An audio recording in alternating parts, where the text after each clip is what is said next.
कर्म बड़ा या भाग्य, बहुत ही कठिन सवाल है। हमें यह भी नहीं पता कि कर्म और भाग्य उनके बीच अंतर्द्वंद है या वो एक दूसरे के पूरक है। हम कर्म इसलिए करते हैं क्योंकि हमारे भाग्य में लिखा हुआ है, या हमारा भाग्य ऐसा है क्योंकि हमने कर्म ऐसे किए हैं। बहुत मुश्किल है कि कौन किसकी वजह से है या कौन किसको ड्राइव करता है। अब यह भी हमें समझ में आता है कि हमारी जो अपनी खुद की जिंदगी है उसमें हमारा पूरा कंट्रोल नहीं होता है। प्रोबेबली शायद कुछ भी नहीं होता है, क्योंकि हमारी अपनी डेस्टिनी को हम खुद डिफाइन नहीं कर पाते हैं। अब आप खुद सोचिए, एक इंसान की जो जिंदगी होती है वो किन चीजों पे निर्भर करती है। उसका कहाँ जन्म हुआ, कैसे शिक्षक मिले, कैसा परिवेश था, कैसे मित्र मिले, और फिर कुछ ऐसी घटनाएं भी हो जाती हैं कि इंसान का जो है क्या बोलते, चलते चलते एक मोड़ पे ऐसा मोमेंट आ जाता है कि लाइफ या तो ऊपर चली जाती है एकदम नीचे चली जाती है। तो कर्म और भाग्य के बीच में कौन ज्यादा पावरफुल है, कौन ड्राइव कर रहा है? अनफॉर्चुनेटली मेरे पास इसका कोई आसान जवाब नहीं है। इनफैक्ट मैं कहूंगा मेरे पास कोई जवाब है ही नहीं, क्योंकि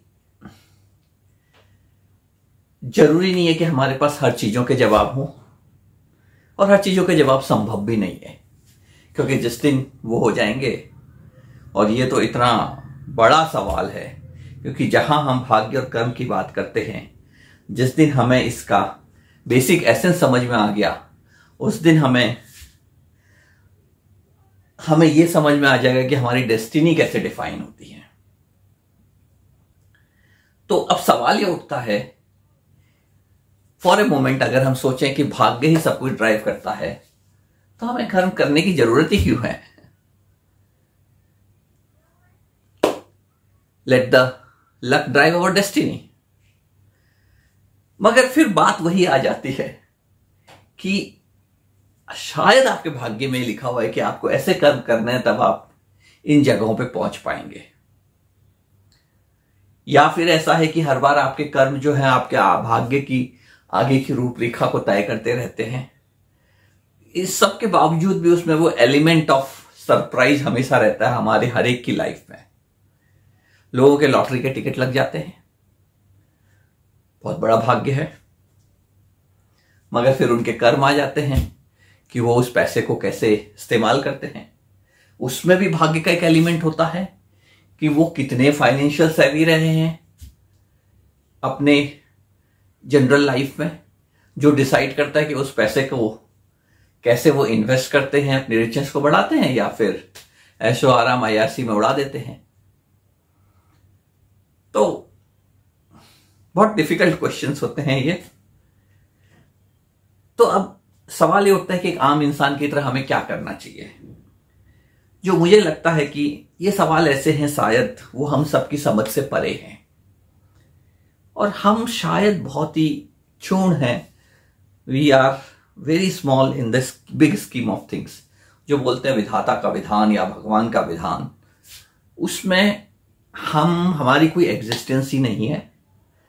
तो इसलिए आप अपनी समझ के हिसाब से कर्म करते रहिए, क्योंकि यही आपके भाग्य में लिखा हुआ है, और वो जरूरी भी है, क्योंकि जब तक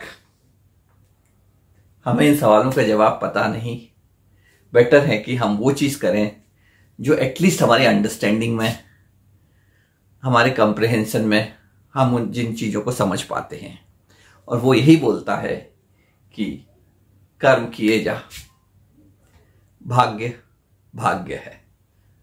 वो उसके सरप्राइज एलिमेंट हमेशा अपने साथ सरप्राइजेस लेके आते रहेंगे।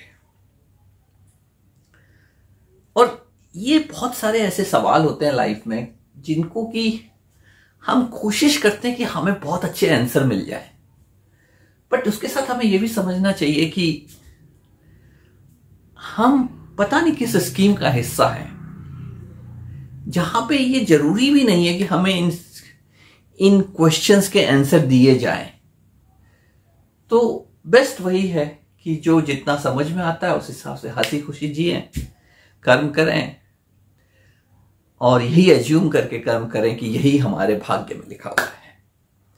धन्यवाद।